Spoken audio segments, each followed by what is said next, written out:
Okay, so in this video, I want to talk about how you actually lose weight, like the science behind how you lose weight and what actually matters.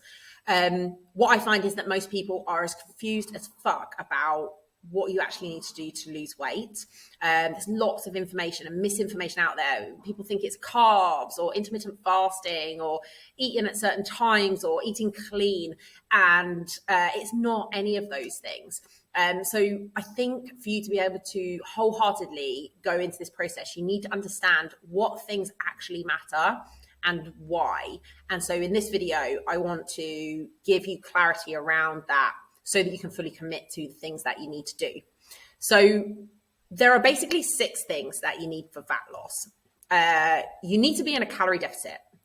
You need to be eating healthy foods and getting nutrients from your diet. You need to be eating filling foods and focusing on getting as much fullness as you can from your foods. You need to listen to your hunger and fullness and all your body signals and there are lifestyle factors that you need to address. And also you ideally should be doing resistance training. Now I'm going to argue in this video that actually the only thing that you actually need is a calorie deficit. You need to be in a calorie deficit. None of the other 5 things. You can lose weight without any of the other 5 things. It is possible. And it's really the only thing that needs to happen in order to lose weight or lose body fat.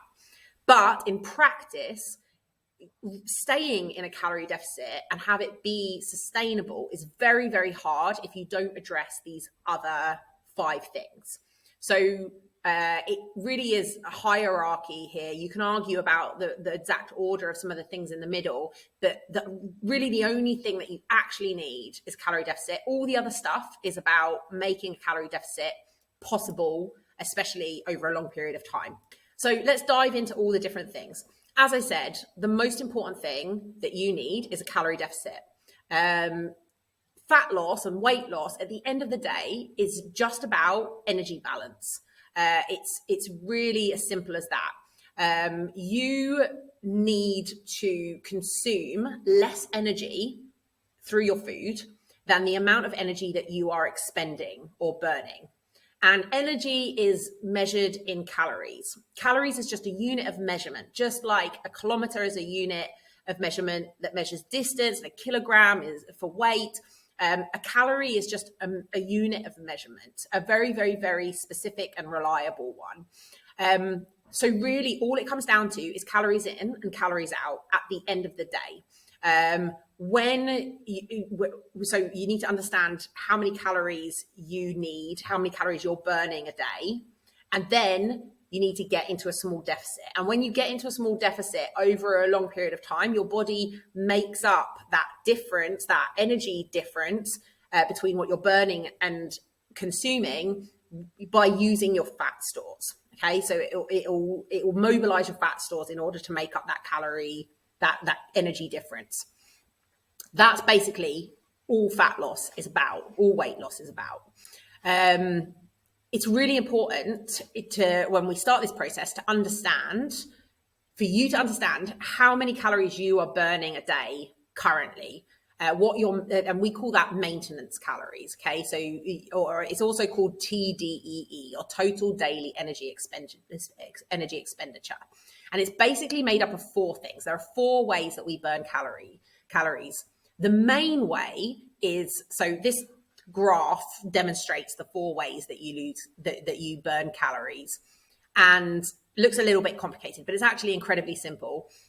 This one here, this big one at the bottom, this is your BMR, your basic metabolic rate. And basically, this is just the calories that you burn from just surviving, right? So if you're just to lie in bed all day, not move, not drink or eat anything, just the energy that it takes to keep your heart beating, to keep blood pumping around your body, to keep your brain working, to keep your eyelids blinking, all of the repair and growth, so like your hair growing, nails growing, things like that.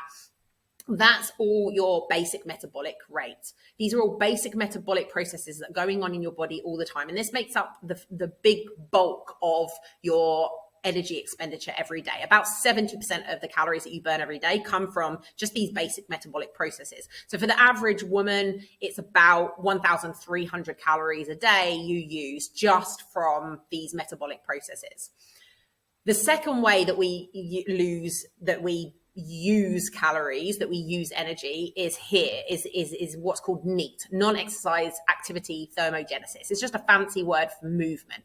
So just getting up and down, going to the toilet, doing the dishes, me waving my arms around here, my lips moving, like all of this movement requires more energy than not moving.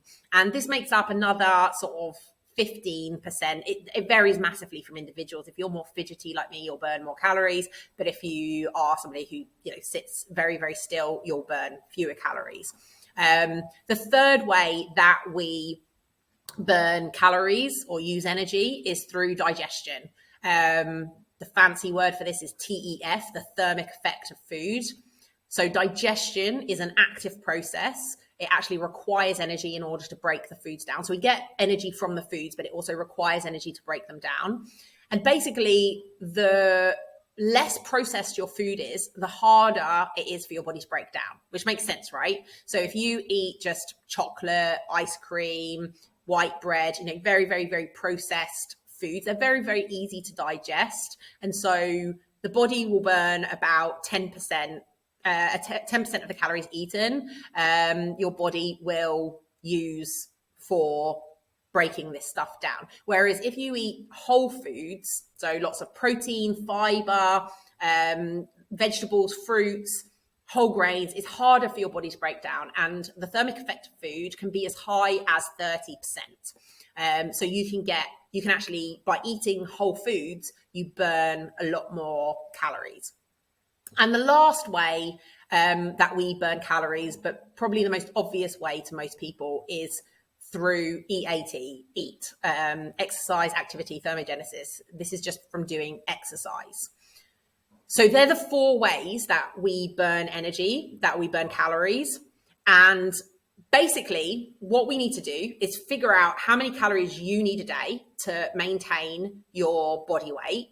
Then what we do is manipulate variables to get you burning more calories every day. So we get you doing exercise. We get you eating more whole foods so that TEF is higher. We get you moving more. Steps is a great way of doing this, of getting you to, monitoring steps is a great way of measuring how much you're moving every day. And then we can also affect your metabolic rate by getting you to build muscle, which is a very metabolically expensive process to build and maintain muscle. So we can increase your basic metabolic rate. So we can attack all these variables and get you burning more calories. And then we get you in a small calorie deficit, a small energy deficit, which I'll talk about in the next video, exactly how many calories you need as an individual. And that's how, and we create that energy deficit, and your body uses your fat stores to make up that energy deficit. That's basically how fat loss works. This is the first thing that we address, and this is arguably the most important thing, because this is the only thing that really elicits fat loss. That's really all there is to it. However, as I said, the other things are also important for making this possible. It is possible to just do a Twinkie diet and eat nothing but like 1,500 calories of Twinkies all day, every day, and you will lose weight. But in practice, it's incredibly hard to do that. So let's move on to number 2, nutrition. There's going to be a whole module on nutrition, but basically what you need to know about nutrition is that there are 6 things that you need from food: protein, fat, vitamins, minerals, fiber, and water. They're the 6 things that you need to get from your diet that help you be healthy. And obviously, eating food isn't just about fat loss, right? Eating food is primarily about getting these 6 nutrients from our food. So we need to be making sure that you're getting sufficient amounts of each of these 6 nutrients. If you have a really crappy diet made up of lots of snacky junk food, not only will you be unhealthy eating that way, which is also important, but in practice, it's very, very, very hard to get your calories low enough because they are very calorie dense foods. So we do actually need to address food quality as well for fat loss, but also for your overall health. That may be obvious, but what isn't obvious to most people is that it isn't necessary for your diet to be 100% clean, for you to cut out all junk and processed foods. You do need to make sure that 80% of your diet is coming from nutrient-dense foods. That's the way that you make sure that you get all of the things that you need. But then the other 20% can come from what I call fun foods, right? Which can be ice cream, McDonald's, it can be chocolate, cookies, whatever it is. These foods are very low in nutrients and they're really just a party in your mouth. But there isn't really any benefit from your diet being 100% clean versus if it's 80% nutrient dense and then just 20% of your calories are coming from those fun foods. So this is what's called flexible dieting. And I'm going to talk about this in a later video. But essentially, it's this idea that you can be perfectly healthy if you're getting 80% of your diet from nutrient-dense foods. You don't need 100% of it to be clean and healthy. But you also can't just get away with eating crap and losing weight that way either. Okay, number 3 is filling foods. And most people don't even know that this is a thing. And if they do, they completely ignore it. We need to get lots of fullness from our foods in order to be able to be in a calorie deficit and not be hungry. Okay, so most people think that dieting is about eating tiny bits of food and being starving hungry, but you don't get any brownie points for being hungry. And if you're hungry, eventually you will give up, right? And it will probably only take you within the space of a few hours to give up. You cannot endure hunger. We also can't register how many calories we've eaten. So if I eat 400 calories of oil, right, I'm still going to be left feeling hungry. It's not very much food. My body doesn't just say, oh, I've eaten 400 calories. I don't need anything else now. Instead, our body registers things like volume and total weight of the food eaten. So in order to feel full in a calorie deficit and not be hungry, it is imperative to prioritize filling foods, okay? Not just healthy foods, because some healthy foods are very, very, very calorie dense. We need to be prioritizing filling foods and making sure that we're very, very full on the number of calories that we're eating, because being in a calorie deficit is hard enough as it is. If you're actually physiologically hungry, you won't be able to endure it. I have loads of resources on getting fullness from foods, including an ebook with loads of meal ideas that are super duper filling, another ebook that explains how to maximize fullness from foods. And this is all in this chapter as well. This is a super important concept and something that people normally need to be told 70 times before they realize that this is a thing they need to do. Number 4, body signals, so hunger and fullness. It is important to pay attention to this kind of biofeedback, but this alone is normally insufficient to elicit fat loss.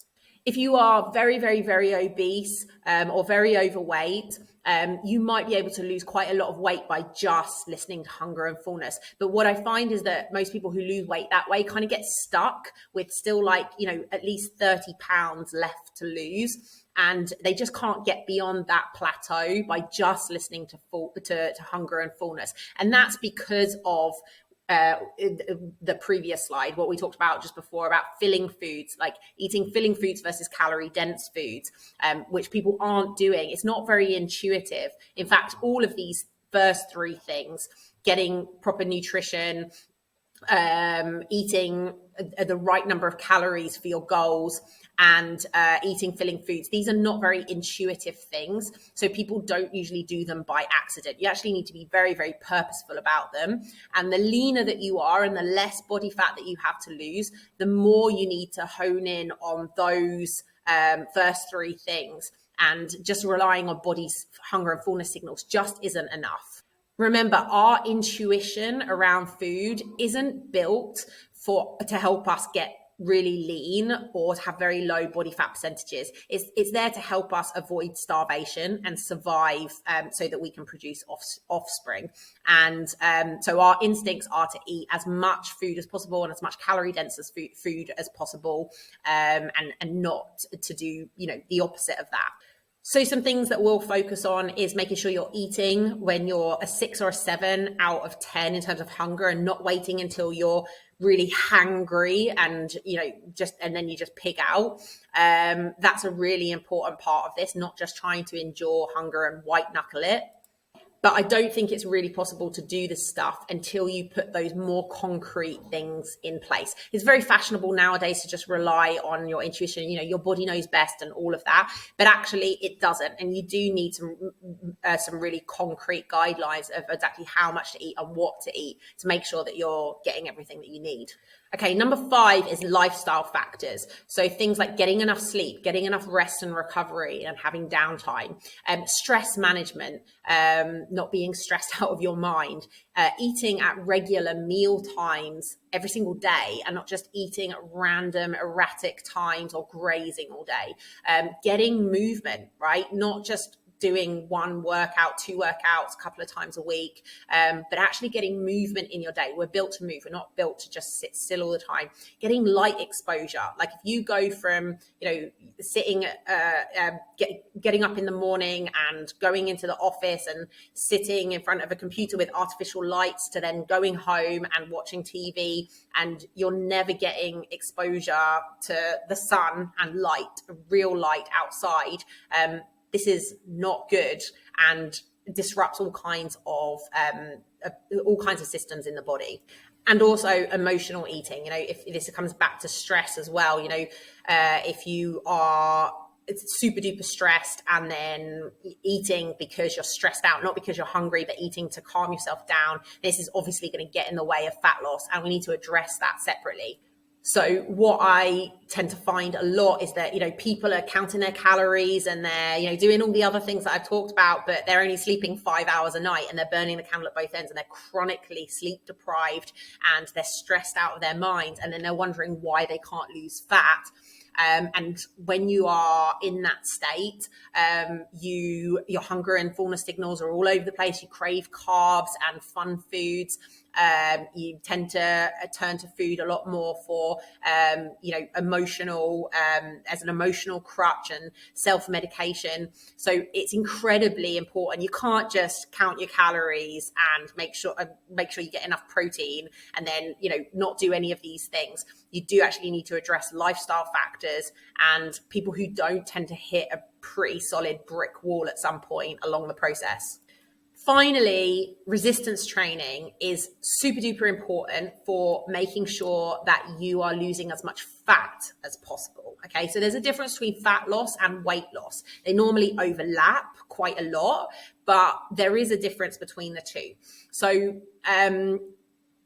resistance training, lifting weights basically, is the only way to ensure that muscle is either preserved or built.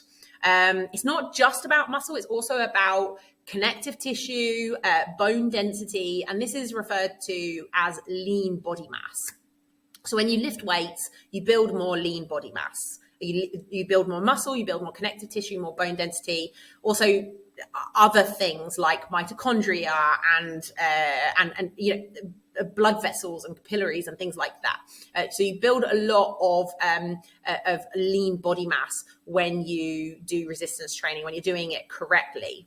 It's also important to get enough protein, but just eating enough protein isn't going to build muscle mass. You do actually need the main stimulus for building or maintaining muscle mass is lifting weights. And it's impossible to do it without that. So it is technically possible, and lots of people do this, lose a lot of weight without doing any resistance training. But if you lose a lot of weight without resistance training, about 30% of the weight that you lose will be lean body mass. So about a third of what you lose will not be fat. It will be lean body mass. So that's not just muscle. It's also connective tissue, bone density, organs. It's also going to be water and things like that. But you will lose some muscle mass as well. And you'll also your metabolism will reduce slightly as a result of that. Whereas if you lift weights, so let's say if you lose 30 pounds, about 10 pounds of that is going to be lean body mass if you don't lift weights. If you lift weights, then you can ensure that all of those 30 pounds or most of those 30 pounds is actually fat loss. Sometimes you can actually, well, ideally you would gain some muscle mass as well and then lose even more pounds of fat. Some of it is still going to be lean body mass, going to be things like water, but the vast majority of it is going to be fat if you are doing resistance training. And on top of that, if you build muscle throughout that process, if you build, say, 5 pounds of muscle, that's going to increase your metabolic rate and make it much easier for you to maintain your weight loss in the long run. So hopefully this video has given you an idea of the 6 things that we're going to focus on and that you need to focus on, you need to get a handle on in order to lose weight. But again, I want to repeat that really the only thing that needs to happen is getting in a calorie deficit, right? Calories is the most important thing. And it's really the only thing, it's the only thing that needs to be met in order to lose weight. But in practice, if you don't do these other things, it's actually incredibly hard to do this, right? If you're not managing hunger, then it's really hard to be in a calorie deficit and to sustain it over a long period of time. If you're not getting the nutrition that you need, it's also hard to stay in a calorie deficit, and you'll also be incredibly unhealthy, even if you're skinny. If you're not managing hunger and fullness, like all of these things make it so much easier to stay in a calorie deficit, and that's what makes it sustainable over the long run. But at the end of the day, all of these things, you need to do all of these things in order to ensure that you're in a calorie deficit. So hopefully that has helped you understand exactly what you need to do in order to lose weight. And we'll dive deeper into each of these topics in the rest of this member site.